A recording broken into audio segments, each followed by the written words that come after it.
जिस तरह से आपको पता है हमारे पास रिएक्ट जेएस की लेक्चर सीरीज चल रही है। तो आज के इस लेक्चर के अंदर हम बात करने वाले हैं containers and grid system with react bootstrap. भाई देखो, प्रीवियस लेक्चर के अंदर हमने एक रिएक्ट की लाइब्रेरी डिस्कस की थी जिसका क्या नाम था, रिएक्ट बूटस्ट्रैप, जो कि बूटस्ट्रैप के साथ मिलके इम्प्लीमेंट की जाती है हमारी रिएक्ट ऐप के अंदर। तो मैंने आपको अपने प्रीवियस लेक्चर के अंदर बताया था, पार्ट 75 के अंदर बताया था कि भाई किस तरह से हम रिएक्ट बूटस्ट्रैप को इंस्टॉल करते हैं अपनी रिएक्ट ऐप में।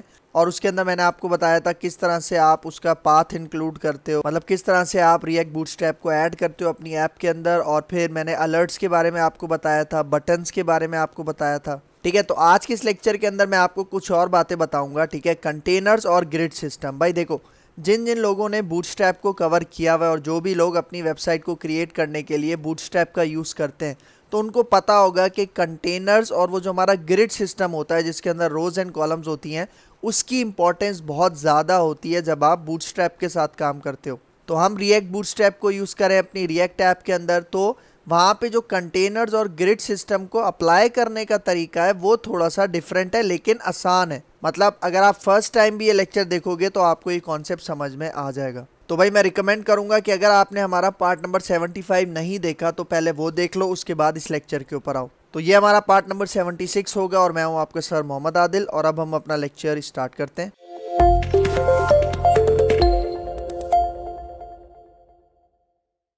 तो भाई देखो, ये जो कॉन्सेप्ट है इसके अंदर सबसे पहले हम समझते हैं ग्रिड सिस्टम क्या होता है। ठीक है, आगे आ जाओ। ठीक है, तो यहाँ पे देखो grid system in React bootstrap. ठीक है, तो देखो क्या कह रहा है। सबसे पहले तो समझो ग्रिड सिस्टम के अंदर ये जो वर्ड यूज हो रहा है ना, ग्रिड, इसका क्या मतलब है। भाई यहाँ पे देखो, ग्रिड का मतलब होता है टेबल, मतलब टेबुलर फॉर्मेट आपने देखा होगा। तो टेबल को हम क्या कहते हैं, मतलब टेबल की रिप्रेजेंटेशन किस तरह से होती है, रोज एंड कॉलम्स में होती है। आपको पता है जिस तरह से आपने एक्सेल यूज किया होगा, MS एक्सेल, उसके अंदर जो आप शीट्स बनाते हो उसमें क्या होते हैं, रोज एंड कॉलम्स होते हैं। तो मतलब ग्रिड सिस्टम बेसिकली क्या होता है, उसके अंदर ग्रिड क्या होता है, टेबल, मतलब टेबुलर फॉर्मेट को यूज करके हम अपनी वेबसाइट का स्ट्रक्चर डेवलप करते हैं। ठीक है, तो अगर यही ग्रिड सिस्टम मुझे अपनी रिएक्ट ऐप के अंदर इंप्लीमेंट करना है रिएक्ट बूटस्ट्रैप को यूज करके, तो मतलब वहां पे जो ग्रिड सिस्टम यूज होगा उसके लिए रिएक्ट बूटस्ट्रैप हमें क्या क्या चीजें प्रोवाइड करता है। यहाँ पे देखो, built in components in React Bootstrap like column, row, container, इस तरह से। मतलब देखो, अगर मुझे ग्रिड सिस्टम को इंप्लीमेंट करना है अपनी रिएक्ट ऐप में रिएक्ट बूटस्ट्रैप को यूज करके, तो मुझे रिएक्ट बूटस्ट्रैप लाइब्रेरी के अंदर कुछ बिल्ट इन कंपोनेंट्स होते हैं, जिस तरह से कॉल हो गया, कॉल मतलब कॉलम, रो मतलब रो को डिफाइन कर रहा है। तो इन कंपोनेंट्स को यूज करके आप क्या कर सकते हो, अपना ग्रिड सिस्टम रिएक्ट ऐप के अंदर इंप्लीमेंट कर सकते हो। तो इनका मैं प्रैक्टिकल यूज करके बताऊंगा इसी लेक्चर के अंदर, तो आपको और अच्छे समझ में आएगा। अच्छा, फिर आगे आ जाओ।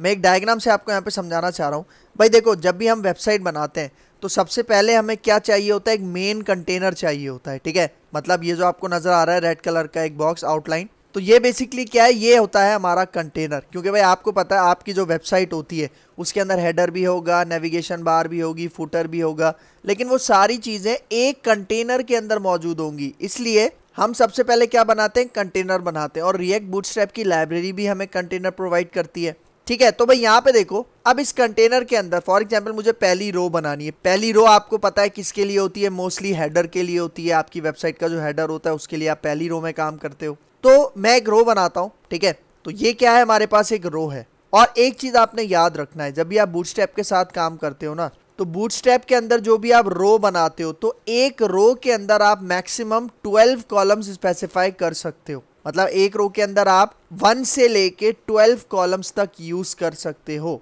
मतलब 12 कॉलम से ज्यादा आप यूज नहीं कर सकते। मतलब अगर आप 13 कॉलम यूज करोगे तो आप 13 कॉलम यूज नहीं करोगे, आपका लेआउट खराब हो जाएगा। ठीक है, सेम इसी तरह अगर मैं यहाँ पे कहता हूँ मुझे दूसरी रो बनानी है, ठीक है, तो मैं दूसरी रो यहाँ पे बनाता हूँ। और दूसरी रो में कहता हूँ कि भाई मुझे 3 पोर्शंस चाहिए। मतलब जिस तरह आपने देखा होगा ना, एक रो के अंदर अलग अलग कार्ड्स हो रहे होते हैं। ठीक है, तो मैं क्या करूंगा, मैं यहाँ पे एक रो बनाऊंगा और उसके अंदर 3 पोर्शंस कैसे बनाऊंगा। देखो 12 कॉलम्स होते हैं ना एक रो के अंदर, तो मैं हर पोर्शन को 4-4 कॉलम से डिवाइड कर लूंगा।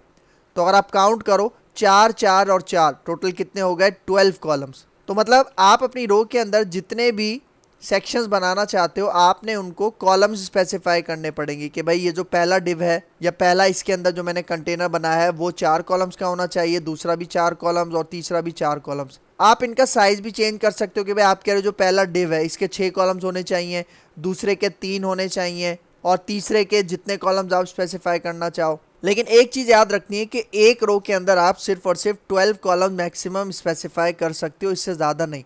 12 से कम तो हो सकते हैं, मतलब 1 to 12 तो हो सकते हैं, लेकिन 12 से ज़्यादा नहीं हो सकते।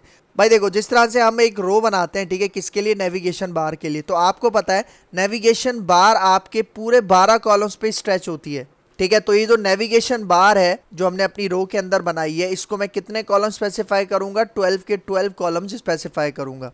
तो इसी तरह से आप अपना ग्रिड सिस्टम इंप्लीमेंट करते हो अपनी रिएक्ट ऐप के अंदर, ठीक है, जिसके अंदर देखो कंटेनर भी होगा, रो भी होगा, रो के अंदर कॉलम्स भी होंगे, और इस तरह से आप multiple rows and multiple columns बना के आप क्या कर सकते हो, अपनी एक रिएक्ट ऐप की जो वेबसाइट है वो क्रिएट कर सकते हो बूटस्ट्रैप को यूज करके, ठीक है। तो ये फिगर जरा अपने माइंड में रखना, इसको मैं प्रैक्टिकली इंप्लीमेंट करूंगा तो और अच्छे से समझ में आएगा। फिर आगे आ जाओ। अब यहाँ पे देखो कंटेनर्स इन रिएक्ट बूटस्ट्रैप।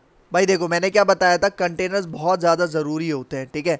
भाई देखो अगर आप बूटस्ट्रैप यूज़ नहीं भी कर रहे हैं ना, आप बूटस्ट्रैप के अलावा CSS को यूज़ करके कोई वेबसाइट बना रहे हो, तब भी आपको अपना एक कंटेनर लाजमी बनाना होता है जिसके अंदर सारी चीज़ें होती हैं, हेडर, फूटर, नैवबार वगैरह। तो रिएक्ट बूटस्ट्रैप के अंदर हमारे पास कंटेनर्स पहले से हमें प्रोवाइडेड है, ठीक है। किस तरह से, यहाँ पे देखो क्या कह रहा है, React Bootstrap requires a containing element to wrap site contents. मतलब हमारी वेबसाइट के जितने भी कंटेंट्स हैं उन सब को हम रैप करते हैं, उन सब को हम बंद करते हैं कंटेनर के अंदर, ठीक है। एक एलिमेंट होता है हमारे पास जिसको हम कंटेनर कहते हैं, उसके अंदर हमारी साइट के सारे कंटेंट ऐड होते हैं। फिर देखो containers are used to gather the content inside of them. देखो वही बात कर रहा है यहाँ पे कि कंटेनर्स किस लिए यूज होते हैं, कि आपका जितना भी कंटेंट है उसको एक जगह पे, एक कंटेनर में अगर आपको गैदर करना है तो उसके लिए आप यूज करते हो कंटेनर्स का कॉन्सेप्ट। और देखो फिर क्या कह रहा है, and there are 2 containers available. React Bootstrap के अंदर हमारे पास 2 किस्म के कंटेनर्स होते हैं। एक को तो हम यहाँ पे कहते हैं सिंपल कंटेनर, और एक होता है हमारे पास कंटेनर फ्लूइड। दोनों में क्या डिफरेंस होता है ये अभी मैं आपको बताता हूँ, ठीक है। तो मैं आता हूँ अपने विजुअल स्टूडियो कोड के अंदर, ठीक है। तो यहाँ आ जाओ, ठीक है। तो यहाँ पे देखो मैं अपने विजुअल स्टूडियो कोड के अंदर आ गया हूँ, और ये देखो आपको एक फाइल नजर आ रही होगी रिएक्ट BS। इसके अंदर हमने जो लास्ट क्लास में काम किया था, अलर्ट्स को यूज़ किया था, बटन्स को यूज़ किया था, देखो आपको सब कुछ यहाँ पे नजर आ रहा होगा, ठीक है। लेकिन अब मैं यहाँ पे एक सेपरेट फाइल बनाता हूँ, ठीक है। तो मैं इस फाइल को क्लोज कर लेता हूँ, और देखो मैंने आपको बताया था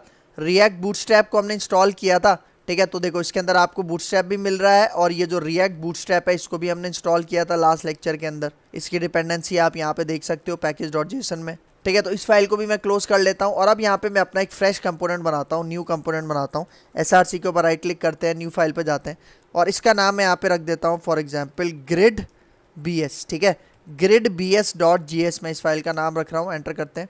और ये जो होगा ये कौन सा कंपोनेंट होगा, ये फंक्शन कंपोनेंट होगा। तो RFCE लिख के यहाँ पे एंटर करते हैं, देखो ये फंक्शन कंपोनेंट आ गया हमारा। तो भाई देखो यहाँ पे मुझे सबसे पहले वही काम करना है, मतलब यहाँ पे मुझे वो जो 2 चीज़ें हम इंपोर्ट करते हैं जो मैंने आपको लास्ट क्लास में ही बताई थी वो मैं इंपोर्ट कर लेता हूँ। यहाँ पे आ जाओ, देखो ये रिएक्ट BS वाली फाइल है ना, इसके अंदर से मुझे 2 चीज़ें इंपोर्ट करनी है। कौन कौन सी, ये देखो, एक तो ये इंपोर्ट करना है सेकेंड लाइन, और ये थर्ड लाइन, ठीक है। इसको कॉपी करते हैं और इसको मैं पेस्ट कर देता हूँ यहाँ पे, नीचे आके इसको पेस्ट कर देते हैं, ठीक है। तो देखो रिएक्ट बूटस्ट्रैप की लाइब्रेरी में से अभी मैं अलर्ट और बटन ले रहा हूँ ना, लेकिन यहाँ पे आज के इस लेक्चर में मैं क्या लूँगा, आज के इस लेक्चर के अंदर देखो सबसे पहले तो मैं यहाँ पे लेता हूँ कंटेनर, ठीक है। कंटेनर गेट कर रहा हूँ, फिर यहाँ पे रो गेट कर रहा हूँ, और फिर यहाँ पे कॉल गेट कर रहा हूँ, ठीक है। 3 चीज़ें अभी मैं यहाँ पे गेट कर रहा हूँ। अच्छा मैं ना यहाँ पे बटन भी गेट कर लेता हूँ, ठीक है। बटन क्यों गेट कर रहा हूँ, बटन तो मैंने आपको प्रीवियस लेक्चर के अंदर कॉन्सेप्ट बता दिया था, लेकिन भाई देखो मैंने बटन के अंदर जो आउटलाइन बटन्स होते हैं ना उनको डिस्कस नहीं किया था। तो सबसे पहले मैं आपको बताता हूँ कि हम आउटलाइन बटन किस तरह से बनाते हैं। यहाँ पे देखो मैं एक बटन का टैग यहाँ पे लेता हूँ, ठीक है। बटन का टैग यहाँ पे बनाता हूँ, और इसके अंदर मैं लिख देता हूँ सबमिट, ठीक है।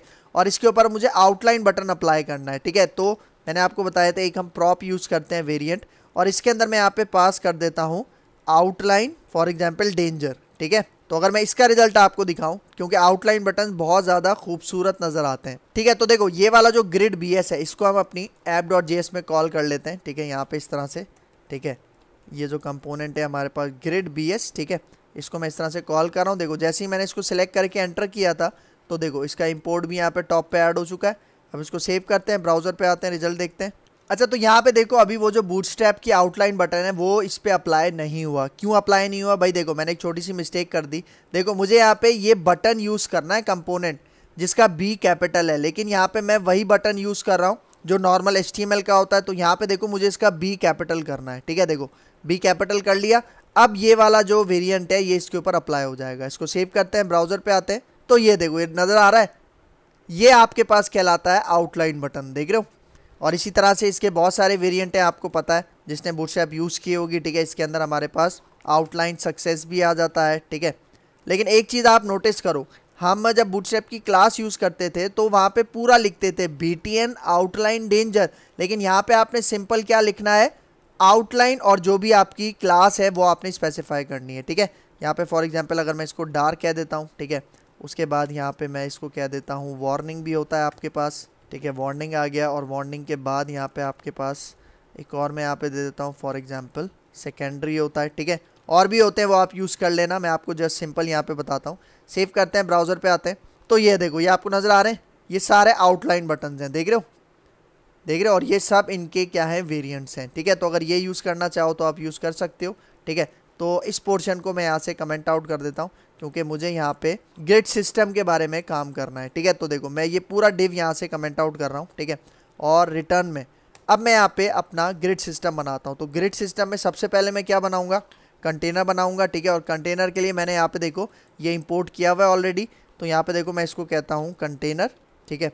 देखो ये आ गया कंटेनर, मतलब मैंने आपको बताया था ना एक कंटेनर बनता है उसके अंदर रोज एंड कॉलम्स बनती है, ठीक है। तो देखो इसके अंदर सबसे पहले मैं पहली रो बनाता हूँ, ठीक है। ये आ गई आपके पास पहली रो, और ये देखो वही कंपोनेंट है जो मैंने यहाँ पे रिएक्ट बूटस्ट्रैप से इंपोर्ट किया हुआ है, ठीक है।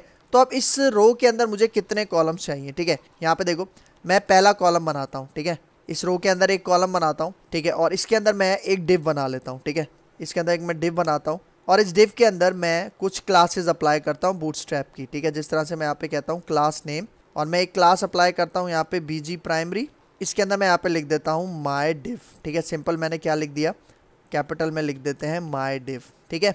तो भाई देखो मैंने आपको क्या बताया था, बूटस्ट्रैप का जो ग्रिड सिस्टम होता है उसके अंदर जब आप रो बनाते हो तो एक रो के अंदर कितने कॉलम्स होते हैं, 12 कॉलम्स होते हैं। तो देखो ये जो कॉलम है ना, ये पूरे के पूरे कितने रोज लेगा, ये पूरे के पूरे कितने कॉलम्स लेगा, 12 कॉलम्स लेगा, ठीक है। देखो मैं इसको सेव करता हूँ, इसका रिजल्ट आपको ब्राउजर में दिखाता हूँ।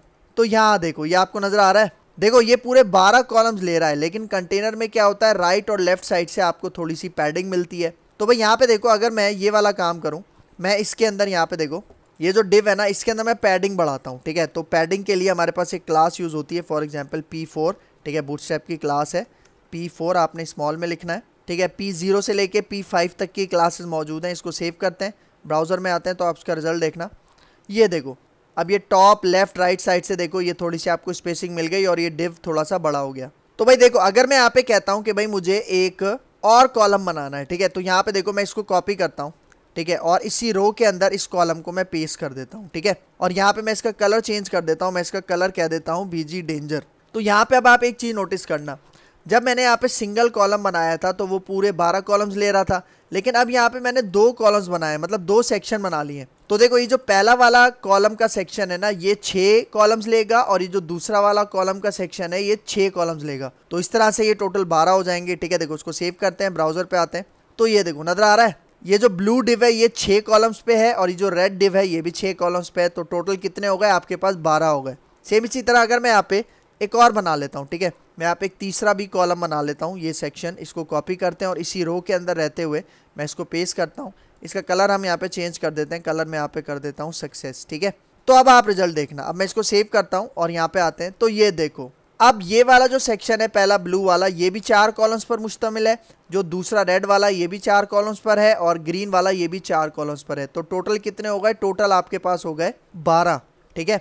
तो अगर मुझे यहाँ पे, तो देखो ये मैंने पहली रो बनाई है, पहली रो के अंदर मैंने कितने सेक्शन बना लिए, यहाँ पे 3 सेक्शन बना लिए। लेकिन आपको पता है पहली रो में क्या होता है, हेडर होता है। तो उस केस में आप पता है क्या करोगे, उस केस में ना आपने ये जो है ये जो दोनों कॉलम्स है इसको आपने यहाँ से हटा देना है, ठीक है, और सिर्फ एक कॉलम रखना है, और इसी के अंदर जो भी आपका हेडर का काम होगा आपने वो करना है। किस तरह से, यहाँ पे देखो सेव करते हैं, तो ये देखो पूरा हेडर आपके 12 कॉलम्स पर आएगा, ठीक है। मैं दोबारा वो जो 2 कॉलम्स मैंने हटाए थे उसको मैं दोबारा ले आता हूँ, ठीक है। तो भाई देखो ये हमारी पहली रो है ना जिसके अंदर 3 सेक्शंस बना लिए मैंने। इसी तरह से यहाँ पे देखो ये पूरी रो मैं दोबारा कॉपी करता हूँ, ये पूरी रो मैं कॉपी करता हूँ, और इसी कंटेनर के अंदर रहते हुए देखो यहाँ पे मैं ये दूसरी रो पेस्ट कर देता हूँ, ठीक है। तो देखो जैसे ही मैं इसको सेव करता हूँ, ब्राउजर पे आता हूँ, तो ये देखो अभी ना 2 रोज तो आ रही हैं, लेकिन देखो इनके दरमियान में गैप नहीं है। तो गैप देने के लिए मैं क्या करता हूँ, मैं यहाँ पे ये जो रो यहाँ पे एंड हो रही है और यहाँ पे रो शुरू हो रही है, इसके बीच में मैं यहाँ पे BR ले लेता हूँ, ठीक है। मैं यहाँ पे BR लगा देता हूँ, तो थोड़ा सा ये इन दोनों रोज के दरमियान में देखो स्पेस आ गया। आप इस तरह से भी कर सकते हो, वरना एक दूसरा तरीका भी है। देखो मैं इसको यहाँ से हटाता हूँ, बी आर को यहाँ से हटाता हूँ, और ये जो सेकंड रो है इसके अंदर यहाँ पे मैं क्लास अप्लाई करता हूँ। ठीक है, इसके अंदर मैं बूटस्ट्रैप की क्लास अप्लाई करता हूँ, और वो जो क्लास है उसका क्या नाम है, MT2। MT2 मतलब मार्जिन टॉप 2, मतलब टॉप से 2% का हमें क्या मिल जाएगा, मार्जिन मिल जाएगा। देखो उसको सेव करते हैं, नीचे आते हैं तो ये देखो ये थोड़ा सा आपको स्पेस नज़र आ रहा है, क्योंकि लाइन ब्रेक ज़्यादा स्पेस दे रहा था। अगर आप इस तरह से यहाँ पे MT3 कर दो तो आपको थोड़ा सा और स्पेस देखने को मिलेगा। ये देखो और स्पेस मिल रहा है, तो इस तरह से भी आप यूज़ कर सकते हो अगर आप यूज़ करना चाहो। लेकिन भाई देखो मैं कहता हूँ ये जो हमारे पास मैंने दूसरी रो बनाई है ना, इसके अंदर मुझे 4 सेक्शंस चाहिए। तो मैं क्या करता हूँ, यहाँ पे देखो ये वाला कॉलम इसको कॉपी करता हूँ और नीचे आके इसको पेस्ट करता हूँ। ठीक है, और यहाँ पे इसका मैं कलर चेंज कर देता हूँ। मैं इसका कलर कर देता हूँ फॉर एग्जांपल सेकेंडरी कर देते हैं। ठीक है, BG सेकेंडरी, इसको सेव करते हैं और यहाँ पे आओ तो ये देखो अब आपको सेकंड रो के अंदर 4 सेक्शन नज़र आ रहे हैं। तो अब आपको समझ में आ रहा होगा कि किस तरह से हम अपना ये ग्रिड सिस्टम बना सकते हैं। ठीक है भाई, देखो मैंने अपने हर कॉलम के अंदर एक सिंपल डिव बनाया हुआ है। अब ये आपके ऊपर डिपेंड करता है कि आप अपने कॉलम के अंदर किस तरह का काम करते हो और क्या डेटा उसके अंदर इंसर्ट करते हो। ठीक हो गया। अच्छा यहाँ पे देखो ये मैंने जितनी भी रोज एंड कॉलम्स बनाई हैं ये मैंने अभी कंटेनर के अंदर बंद किए हैं, ऐसा ही है। और कंटेनर आप यहाँ पे देखो लेफ्ट साइड से और राइट साइड से आपको थोड़ी एक्स्ट्रा पैडिंग प्रोवाइड करता है। लेकिन मैं क्या कहता हूँ कि भाई मैं यहाँ पे मुझे दूसरी टाइप चाहिए, वो है कंटेनर फ्लूड। मैंने आपको बताया था ना 2 टाइप के कंटेनर्स होते हैं, कंटेनर एक कंटेनर फ्लूड। तो देखो इसी कंटेनर के साथ में एक प्रॉप यूज कर रहा हूँ फ्लूड का। इसको लगाने से पता है क्या होगा, देखना जैसे मैं सेव करता हूँ ब्राउजर पे आता हूँ तो ये देखो वो जो लेफ्ट और राइट साइड पे आपको ज्यादा पैडिंग मिल रही थी ना वो कम हो गई। देख रहे हो अब कम से कम मतलब मिनिमम आपके पास पैडिंग आपको राइट और लेफ्ट साइड पे नजर आ रही होगी। तो ये बेसिकली होता है कंटेनर फ्लूड। तो मतलब अगर आप चाह रहे हो आपका कंटेनर पूरा राइट और लेफ्ट साइड पे स्ट्रेच हुआ हुआ हो तो आप कंटेनर फ्लूड यूज करोगे। लेकिन अगर आप यहाँ से फ्लूड हटा देते हो, ठीक है, फ्लूड हटा देते हो, इसको सेव करते हो, ब्राउजर पे आते हो तो ये देखो आपको राइट और लेफ्ट साइड से एक्स्ट्रा स्पेसिंग मिलेगी। ठीक है, मैं ये फ्लूड दोबारा ले आता हूँ, Ctrl Z करके फ्लूड दोबारा ले आता हूँ, क्योंकि मोस्टली आजकल जो वेबसाइट बन रही है ना वो कंटेनर फ्लूड के ऊपर बनती हैं। आपने देखा होगा उसका जो कंटेंट है पूरा राइट और लेफ्ट साइड की जो बाउंड्रीज होती हैं उसके अंदर फिक्स हुआ हुआ होता है।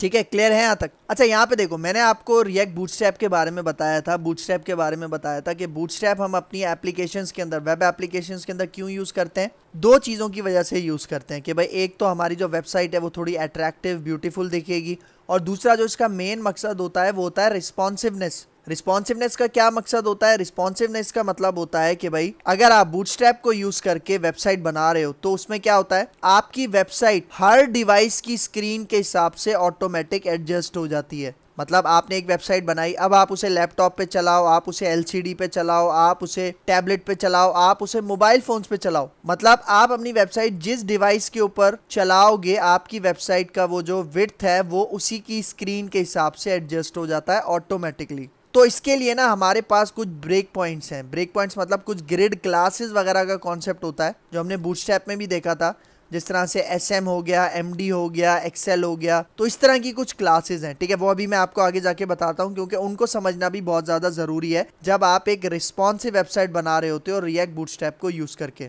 तो भाई यहाँ पे आ जाओ। ठीक है, तो यहाँ पे देखो दोनों मैंने आपको यूज़ करके बताया, कंटेनर और कंटेनर फ्लूड। ठीक है, आगे आ जाओ। अब यहाँ पे देखो कंटेनर्स इन रिएक्ट बूटस्ट्रैप। भाई देखो द कंटेनर, जो हमने कंटेनर यूज किया था, कंटेनर फ्लूड की बात नहीं कर रहा, कंटेनर की बात कर रहा है। The container provides a responsive fixed with container. मतलब ये जो कंटेनर होता है ये भी रिस्पॉन्सिव होता है लेकिन ये फिक्स होता है, मतलब फिक्स विथ कंटेनर होता है क्योंकि इसमें राइट और लेफ्ट साइड से आपको पैडिंग मिलती है और वो फिक्स रहती है। मतलब भले आप उसे किसी भी डिवाइस की स्क्रीन पे ले जाओ वो आपको राइट और लेफ्ट साइड से स्पेसिंग दिखाएगा। तो ये होता है किसके अंदर, कंटेनर के अंदर।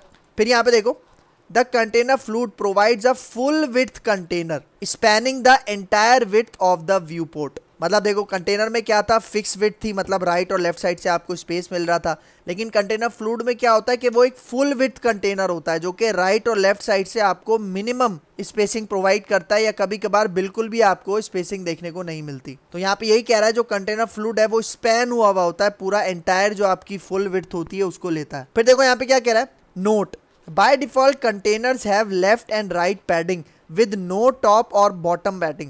मतलब देखो वही बात जो मैं आपको बता रहा था, मतलब जो आप कंटेनर यूज करते हो, कंटेनर फ्लूइड नहीं, कंटेनर यूज करते हो, उसके अंदर लेफ्ट और राइट साइड से आपको कुछ पैडिंग मिलती है, मतलब सिर्फ लेफ्ट और राइट साइड से मिलेगी, टॉप और बॉटम से नहीं मिलेगी। तो ये पॉइंट भी आपने याद रखना है। फिर आगे आ जाओ। अब यहाँ पे देखो ग्रिड क्लासेस, मतलब आप इनको ग्रिड क्लासेस भी कह सकते हो या आप इनको ब्रेक पॉइंट्स भी कह सकते हो रिएक्ट बूटस्ट्रैप के अंदर, क्योंकि हम रिएक्ट बूटस्ट्रैप के अंदर वो ग्रिड क्लासेस जो होती हैं वो डायरेक्टली क्लासेस की फॉर्म में अप्लाई नहीं करते, बल्कि उन्हें कंपोनेंट्स और प्रॉप्स की सूरत में अप्लाई करते हैं। किस तरह से, वो कौन कौन सी क्लासेस हैं यहाँ पे देखो।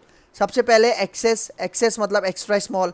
फिर है एसएम, एसएम मतलब स्मॉल डिवाइसेस। देखो एक्सेस में किसे कह रहा हूँ, जो हमारे मोबाइल फोन्स होते हैं ना, मोबाइल फोन्स की जो स्क्रीन की विड्थ होती है उनके लिए हम एक्सेस का कॉन्सेप्ट यूज करते हैं, मतलब एक्स्ट्रा स्मॉल। एसएम हम यूज करते हैं टैबलेट वगैरह के लिए। एमडी हम यूज करते हैं जो हमारे मोबाइल लैपटॉप्स होते हैं उनके लिए। और फिर एलजी मतलब लैपटॉप से जो बड़ी स्क्रीन होती हैं, मतलब जिस तरह आप एलईडी कह लो, एलसीडी कह लो, उसके लिए हम एलजी यूज़ करते हैं। फिर आ जाता है हमारे पास एक्सेल, मतलब उससे भी लार्ज अगर स्क्रीन हैं उसके लिए आप यूज़ कर सकते हो। फिर डबल एक्सेल मतलब उससे भी बड़ी स्क्रीन्स अगर आपके पास हैं। इसका मतलब आप एक दफ़ा वेबसाइट बनाओगे और इन चीज़ों को यूज़ करके, इन क्लासेस, इन ब्रेक पॉइंट्स को यूज़ करके आप क्या कर सकते हो, अपनी वेबसाइट को किसी भी डिवाइस की स्क्रीन के हिसाब से एडजस्ट कर सकते हो। लेकिन मैं एक पॉइंट याद रखना, ये जो आपके पास सारे ब्रेक पॉइंट्स है ना, एक्सेस हो गया, एसएम हो गया, इन सब की एक स्पेसिफिक विड्थ है, ठीक है। तो वो विड्थ क्या है वो यहाँ पे देख लो, मैं आपको बता रहा हूँ, लेस देन 576 px। इसका मतलब जब आपकी जो डिवाइस की विड्थ है अगर वो लेस देन हो जाएगी, कम हो जाएगी किससे, 576 px से, इसका मतलब उस केस में आपने क्या यूज करना है, एक्स्ट्रा स्मॉल एक्सेस यूज करना है। और भाई देखो जो हमारी मोबाइल की डिवाइसेस होती है ना, जो हमारे स्मार्टफोन्स होते हैं, उनकी जो विड्थ होती है वो 576 px से कम होती है। फिर आ जाओ एसएम, एसएम के लिए क्या है, ग्रेटर देन और इक्वल टू 576 px। इसका मतलब जो आपके टैबलेट्स होते हैं उनकी जो स्क्रीन की विड्थ होती है वो बड़ी होती है या बराबर होती है किसके, 576 px के। तो मतलब अगर आप ऐसी डिवाइस पे काम कर रहे हो जिसकी विड्थ या तो इक्वल होगी 576 से या 576 से बड़ी होगी, तब आप एसएम का ब्रेक पॉइंट यहाँ पे यूज करोगे।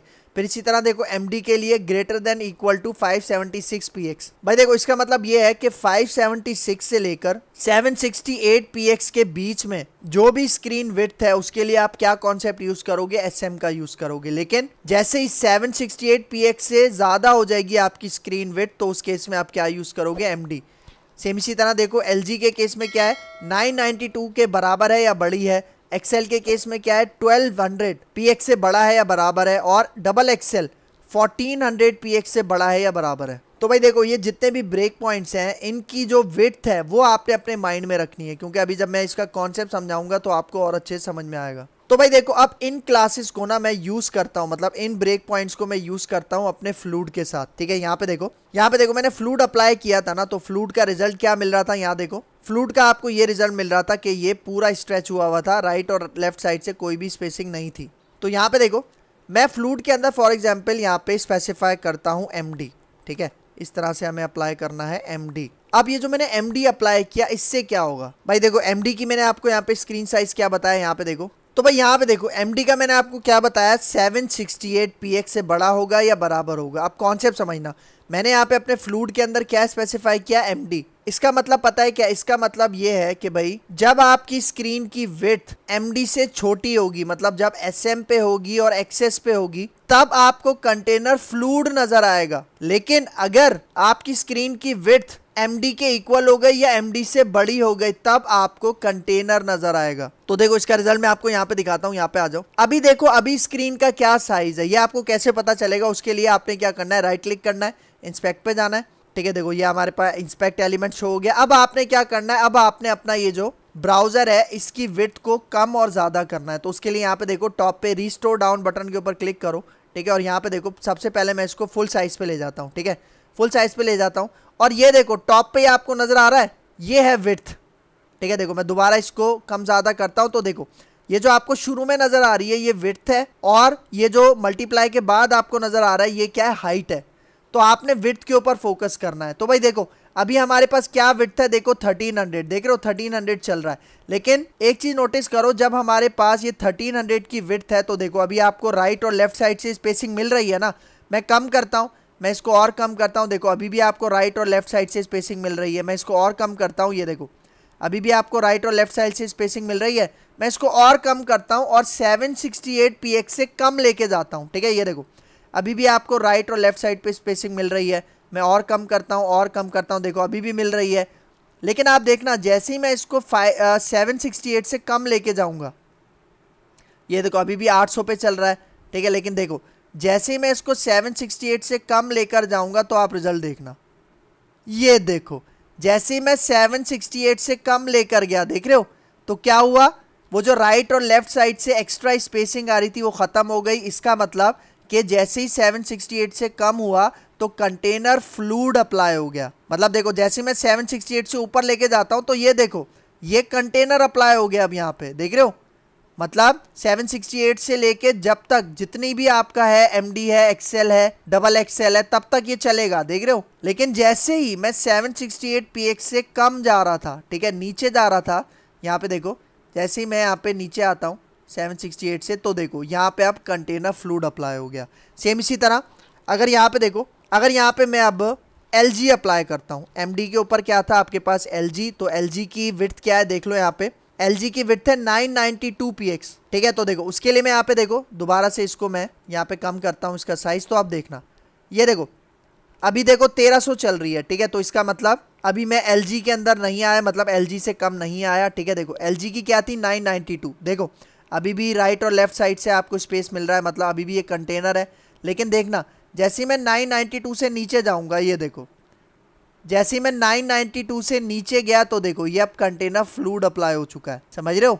तो मतलब आपके ऊपर डिपेंड करता है कि आपको अपने कंटेनर को किस स्क्रीन विड्थ के हिसाब से एडजस्ट करना है। तो मतलब आप यहाँ पे ना इसके अंदर ये देखो फ्लूइड के अंदर बता सकते हो कि आपको LG रखना है, एक्सेल रखना है, एक्सेस रखना है, SM रखना है, वो आपके ऊपर डिपेंड करता है, ठीक है। फिर आ जाओ यहाँ पे अपने स्लाइड की तरफ, ठीक है। देखो ये स्क्रीन विड्थ जो है आपने अपने माइंड में रखनी है, ठीक है। फिर आगे आ जाओ। अब देखो यहाँ पे बूटस्ट्रैप फ्रेमवर्क, भाई देखो आपको पता है ना बूटस्ट्रैप क्या है, एक फ्रेमवर्क है। और फ्रेमवर्क के अंदर याद रखना कि दो चीज़ें आपको मिलती हैं, ठीक है। देखो क्या कह रहा है, फ्रेमवर्क कंटेन टू थिंग्स। सबसे पहले set of rules. Set of rules का मतलब भाई देखो अगर आप बूटस्ट्रैप के फ्रेमवर्क को यूज़ कर रहे हो, रिएक्ट बूटस्ट्रैप को यूज़ कर रहे हो, और उसके अंदर अगर आपको रिस्पॉन्सिव वेबसाइट बनानी है तो उसके अंदर कुछ रूल्स हैं। रूल्स क्या है कि भाई आपको कंटेनर यूज़ करना पड़ेगा, कॉल यूज़ करना पड़ेगा, रो यूज़ करना पड़ेगा, तभी आपकी जो वेबसाइट है वो रिस्पॉन्सिव बनेगी। रिस्पॉन्सिव मतलब ऐसी वेबसाइट जो कि आपकी हर डिवाइस की स्क्रीन के हिसाब से ऑटोमेटिक एडजस्ट हो जाए। तो मतलब फ्रेमवर्क के अंदर कुछ सेट ऑफ रूल्स होती हैं और बिल्ट इन लाइब्रेरी होती है, मतलब उसके अंदर बिल्ट इन क्लासेस होती हैं, बिल्ट इन बहुत सारी चीज़ें मौजूद होती हैं। तो जब भी फ्रेमवर्क के बारे में आप सुनो ना तो उसके अंदर ये दो चीज़ें लाजमी होती हैं, ये आपने याद रखना है। फिर आगे आ जाओ। अब देखो यहाँ पे कुछ और बातें बता रहा है, देखो देखो क्या कह रहा है, each row allows up to 12 columns across the page. मतलब हर रो के अंदर आप मैक्सिमम कितने कॉलम यूज़ कर सकते हो, 12 से ज़्यादा आप यूज़ नहीं कर सकते, क्योंकि 12 से ज़्यादा यूज़ करोगे तो आपका जो लेआउट है वो ख़राब हो जाएगा। फिर देखो the grid system is responsive, मतलब वही बात कि जो ग्रिड सिस्टम होता है ना वो रिस्पॉन्सिव होता है। And the columns will rearrange automatically depending on the screen size. देखो वही बात कर रहा है जो मैं आपको बता रहा था कि बूटस्ट्रैप का, रिएक्ट बूटस्ट्रैप का जो ग्रिड सिस्टम है वो रिस्पॉन्सिव होता है। रिस्पॉन्सिव मतलब कि आप किसी भी डिवाइस की स्क्रीन पे उसको ले जाओ, उसकी जो विड्थ है वो ऑटोमेटिक स्क्रीन साइज के हिसाब से एडजस्ट हो जाती है। फिर देखो make sure that the sum adds up to 12 और fewer, it is not required that you use all 12 available columns. मतलब देखो यहाँ पे क्या कह रहा है कि भाई आपने या तो 12 कॉलम्स यूज करने एक रो के अंदर, या 12 से कम भी हो सकते हैं। और जरूरी नहीं है कि आप 12 के 12 कॉलम्स ही यूज करो। आप 12 कॉलम यूज नहीं कर रहे, आप 10 कॉलम यूज कर लो एक रो के अंदर, आप 8 कॉलम यूज कर लो, 6 कर लो, आपके ऊपर डिपेंड करता है। लेकिन लिमिटेशन क्या है कि आपने 12 से ज्यादा यूज नहीं करने, मतलब 1 से लेके 12 तक आप यूज कर सकते हो। फिर आगे आ जाओ। अब यहाँ पे देखो, अब सबसे लास्ट में हमारे पास कुछ टू डू लिस्ट है, मतलब कुछ टास्क हमें परफॉर्म करने हैं इसी ग्रिड सिस्टम के अंदर। मतलब ग्रिड सिस्टम के अंदर जब भी आप काम करते हो ना तो उसके अंदर कुछ चीजें और भी इंप्लीमेंट की जाती है, वो मैं आपको बताता हूँ, ठीक है। तो यहाँ पे देखो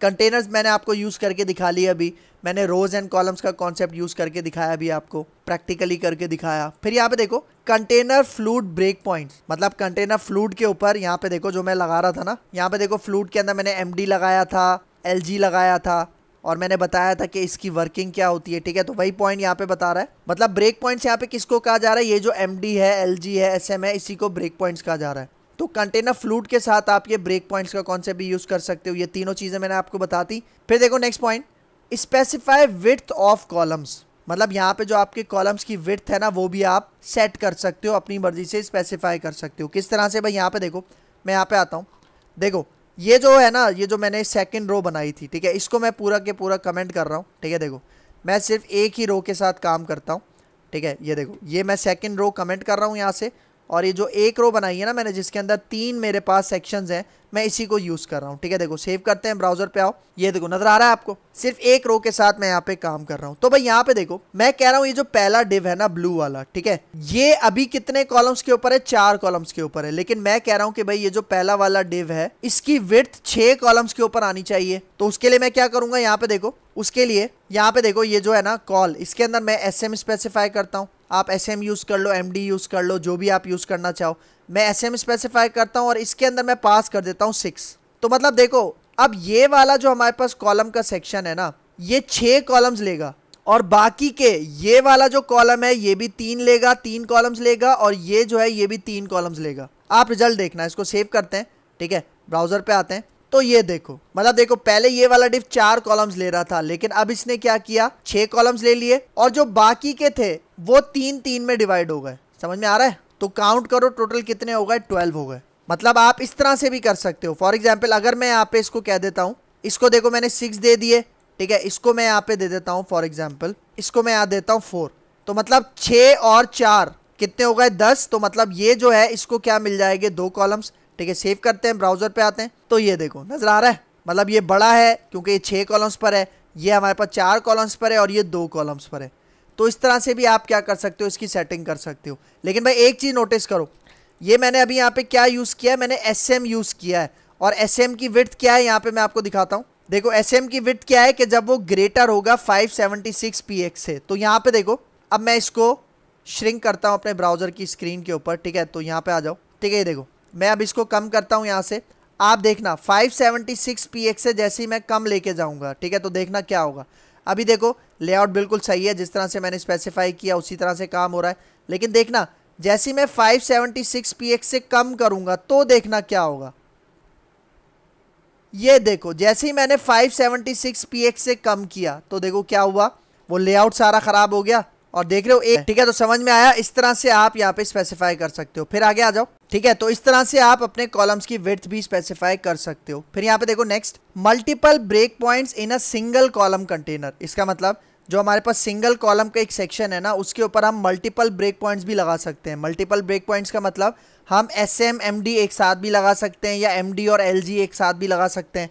किस तरह से, यहाँ पे आ जाओ, देखो ये वाला जो रो है इसी को मैं यहाँ से दोबारा कॉपी करता हूँ, और ना मैं इसको कमेंट कर देता हूँ, ठीक है। कमेंट इसलिए कर रहा हूँ क्योंकि ये कोड मैं आपको प्रोवाइड करूँगा, और कोड मैं आपको कैसे प्रोवाइड करता हूँ, हमारे चैनल की जो ऑफिशियल वेबसाइट है उसमें आपको ये मिल जाएगा, ठीक है। और यहाँ पे देखो, अब मैं ये रो दोबारा यहाँ पे पेस्ट करता हूँ, ठीक है। तो मतलब इसके अंदर ये जो चीज़ें मैंने अप्लाई की थी ना, ठीक है, ये मैं हटा देता हूँ यहाँ से, SM इसको यहाँ से भी हटा देता हूँ, और यहाँ से जो मैंने SM4 अप्लाई किया था इसको मैं यहाँ से भी हटा देता हूँ, ठीक है। और Shift Alt F करके इसको ब्यूटीफाई कर देते हैं।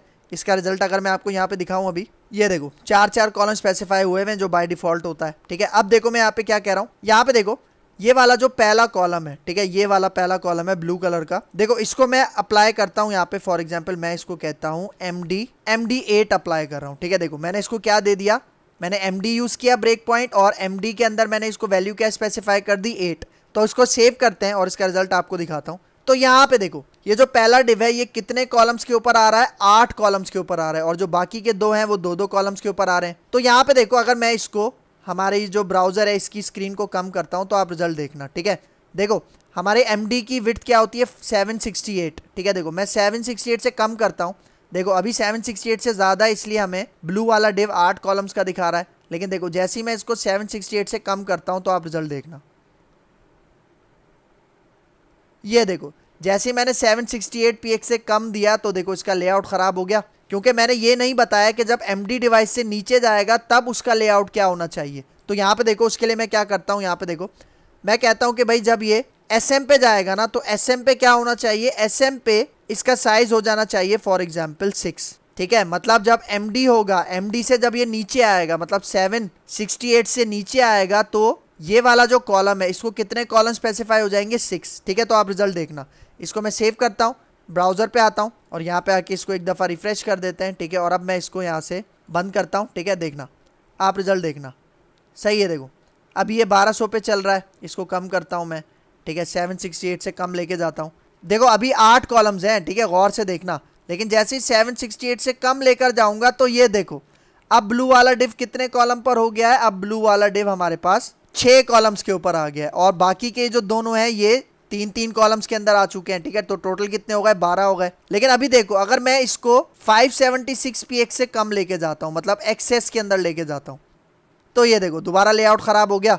तो इसके अंदर आप क्या करो, इसके अंदर आप यहाँ पे एक्सेस भी स्पेसिफाई कर दो कि भाई जब एक्सेस में जाएगा तब इसका साइज आप क्या कर दो, 4 कॉलम्स। समझ रहे हो। तो इस तरह से आप मल्टीपल ब्रेक पॉइंट्स अप्लाई कर सकते हो। आपको रिजल्ट दिखाता हूँ, सेव करते हैं, ठीक है। देखो ये देखो 4-4 हो गए क्योंकि अभी मैं 576 px से कम में हूँ, देख रहे हो। लेकिन मैं बढ़ाता हूँ 576 से ऊपर लेके जाता हूँ तो देखो ये 6 कॉलम्स में आ गया। और अब मैं इसको 768 px से ऊपर लेके जाता हूँ, ठीक है। देखना ये देखो जैसे ही 768 px से ऊपर लेके गया तो ये 8 कॉलम्स के ऊपर आ गया। तो इस तरह से आप इसकी सेटिंग कर सकते हो, मतलब इस तरह से आप मल्टीपल ब्रेक पॉइंट्स अपने कॉलम्स के ऊपर लगा सकते हो, ठीक हो गया। इसको मैं फुल स्क्रीन कर देता हूँ दोबारा और अब आगे आ जाओ, ठीक है। फिर यहाँ पे देखो, अब देखो एक कॉन्सेप्ट होता है ऑफसेट एंड स्पैन, मतलब ये दो चीज़ें हम यूज़ कर सकते हैं। भाई देखो ऑफसेट का क्या मतलब है, ऑफसेट को मैं प्रैक्टिकल करके दिखाता हूँ, ठीक है भाई। यहाँ पे देखो ये वाला जो कॉलम है ना, मैं सिर्फ इसको, तो देखो यहाँ पे ना मैं ये पूरी की पूरी रो दोबारा से कमेंट आउट कर देता हूँ, ठीक है। और इसको दोबारा से कॉपी कर लेता हूँ, सही है।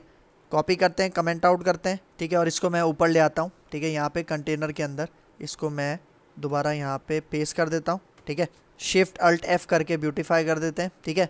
तो अब यहाँ पे देखो इसके अंदर से ये मैं तीनों चीज़ें हटा रहा हूँ, ये जस्ट मैंने आपको समझाने के लिए बताया था, ठीक है। इसको सेव करते हैं और ब्राउज़र पे आओ यहाँ पे, तो ये देखो दोबारा ये 4-4 कॉलम्स पे आपको रिजल्ट नज़र आ रहा है। तो भाई देखो अब मैं यहाँ पे क्या करता हूँ, अब मैं यहाँ पे ऑफसेट अप्लाई करता हूँ, ठीक है। देखो मैं यहाँ पे कहता हूँ कि भाई ये वाले जो कॉलम्स है ना, कौन से वाले, देखो ये जो ब्लू वाले आपके पास 4 कॉलम्स है ना, मैं कह रहा हूँ ये लेफ्ट साइड से थोड़ा सा ऑफसेट हो जाए। ऑफसेट का मतलब मैं कह रहा हूँ ये जो ब्लू वाला डिव है ये आगे हो जाए। कितने कॉलम्स आगे हो जाए, लेफ्ट साइड से 2 कॉलम्स आगे हो जाए।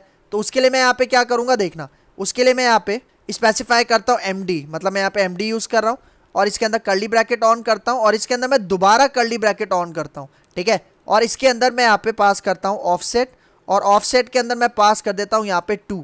तो इससे क्या होगा, रिजल्ट देखना, ठीक है। मैं इसको सेव करता हूँ, ब्राउज़र पे आता हूँ, तो ये देखो ये जो ब्लू वाला डिव था ये 2 कॉलम्स आगे हो गया लेफ्ट साइड से, मतलब लेफ्ट साइड से राइट साइड पे आ गया। अगर मैं यहाँ पे स्पेसिफाई कर देता हूँ फॉर एग्जांपल 4, ठीक है। तो इसको सेव करते हैं और यहाँ पे देखो ये 4 कॉलम्स आगे आ गया और जो बाकी के डिव्स थे उनकी विड्थ भी कम हो गई। समझ में आ रहा है। लेकिन देखो हमें लेफ्ट साइड से यहाँ पे स्पेस मिल गया। तो अगर आपने इस तरह से इसको लेफ्ट साइड से मूव करना है, क्योंकि अक्सर हम ऐसा करते हैं ना कि लेफ्ट साइड से मूव करवा के उसको सेंटर में लेके आते हैं, तो उस केस में आप क्या यूज़ कर सकते हो, उस केस में आप यहाँ पे ऑफसेट यूज़ कर सकते हो, ठीक हो गया। तो ये हो गया आपके पास ऑफसेट। अच्छा अब यहाँ पे देखो मैं इस पोर्शन को यहाँ से कमेंट आउट करता हूँ और कॉपी करता हूँ और यही कॉलम मैं दोबारा ऊपर पेस्ट करता हूँ। लेकिन अब मैं इसके अंदर से ये ऑफसेट हटाता हूँ, ठीक है। इसके अंदर से मैं ऑफसेट हटाता हूँ। अगर मैं अभी आपको रिजल्ट दिखाऊँ इसका, सेव करते हैं, ठीक है। सेव करता हूँ, ब्राउज़र पे देखो अभी देखो ये 4-4 कॉलम्स के सेक्शन आपको नज़र आ रहे हैं। अब मैं इसके अंदर एक दूसरी चीज़ अप्लाई करता हूँ, स्पैन। देखो स्पैन के अंदर मैं यहाँ पे देखो MD कहता हूँ और इसके अंदर मैं दोबारा 2 कर्ली ब्रैकेट ऑन करूँगा और ऑफ करूँगा और इसके अंदर मैं पास करता हूँ स्पैन। और स्पैन के अंदर मैं वैल्यू पास करता हूँ फॉर एग्जाम्पल 6। क्या पास किया मैंने, 6। तो भाई देखो स्पैन का मतलब पता है क्या होता है, स्ट्रेच करना। इसका मतलब देखो ये जो मेरा कॉलम था इसकी बाय डिफॉल्ट विड्थ कितनी थी, 4 कॉलम्स। लेकिन मैं कह रहा हूँ कि भाई इसको 6 कॉलम्स पे स्पैन कर दो, स्ट्रेच कर दो। मतलब उसी तरह से जिस तरह से मैं इसका साइज बढ़ा रहा था, 4 कॉलम से 6 कॉलम्स कर रहा था। तो इसको सेव करते हैं, ब्राउज़र पे आओ, रिजल्ट देखना। ये देखो पहले 4 कॉलम्स के ऊपर था, अब मैंने ये जो डिव है ब्लू वाला इसकी स्पैनिंग कितनी कर दी, 6। मतलब इसको 6 कॉलम्स पे स्ट्रेच कर दिया। और भाई देखो आप स्पैन और ऑफसेट को एक साथ भी यूज़ कर सकते हो। किस तरह से, देखो मैं ये वाला पोर्शन यहाँ से कॉपी करता हूँ, कमेंट आउट करता हूँ, दोबारा पेस्ट करता हूँ और यहाँ पे देखो मैं ऑफसेट भी लगा रहा हूँ, ठीक है। ऑफसेट में यहाँ पे पास कर देता हूँ 2, बीच में कॉमा लगाएंगे और इसके साथ साथ देखो मैं स्पैन भी अप्लाई कर रहा हूँ। तो मतलब ये जो कॉलम है इसको 6 का स्पैन मिलेगा और ये लेफ्ट साइड से 2 कॉलम्स ऑफसेट हो जाएगा, ठीक है। तो इसका रिजल्ट मैं आपको दिखाता हूँ, सेव करते हैं, ब्राउज़र पे आओ। तो ये देखो नज़र आ रहा है, ये लेफ्ट साइड से 2 कॉलम्स का ऑफसेट है और ये जो ब्लू वाला है ये आपके पास 6 कॉलम्स का स्पैन है।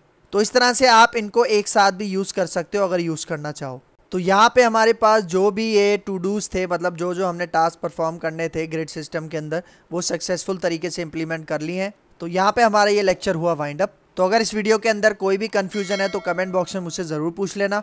तो अगर आपको मेरी तो मुझे अपनी दुआ में याद रखना। मिलते हैं इंशाल्लाह नेक्स्ट लेक्चर में, तब तक के लिए दीजिए इजाज़त।